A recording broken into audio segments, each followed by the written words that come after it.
মা সব সময় বলতো তেলে ভাজা খাবার খেয়ে সাথে সাথে পানি খেয়ে ফেলবি, নয়তো তোকে ভূতে ধরবে।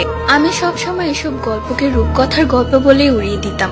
বেশ কিছুদিন আগের কথা, আমাদের বাড়ি থেকে কিছুটা দূরে একটা পুরনো শ্মশান ঘাটে মেলা বসেছিল। আগে সেটি শ্মশান ঘাট ছিল, কিন্তু এখন আর নেই, সেটি এখন মাঠ হয়ে গেছে। সেখানে এখন বাচ্চারা ক্রিকেট খেলে। যাই হোক, মেলাটা বেশ জমজমাট ছিল। আমার বান্ধবীরা আমাকে বলল, তুই কিন্তু আন্টিকে বলে রাখিস আমরা মেলায় যাব। আমি বললাম, মাকে যদি আমি বলি তাহলে মা আমাকে কখনোই যেতে দিবে না, বরঞ্চ মিথ্যে কথা বলেই আমরা যাব। তো কথা মতো মাকে বললাম যে এক বান্ধবীর বাসায় যাচ্ছি, ওর বাসায় গিয়ে সবাই পড়বো। যেহেতু সামনে পরীক্ষা ছিল তাই মাও আর নিষেধ করলেন না। এরপর আমরা মেলায় গিয়ে অনেক আনন্দ করলাম, চরকিতে চড়। ভরা সন্ধ্যার দিকে আমরা তেলে ভাজা খাবার খেয়ে আসছিলাম। মাঝি রাস্তায় এসে মনে হলো কেউ পেছন থেকে আমার চুলের ঝুঁটি ধরে টান দিয়েছে।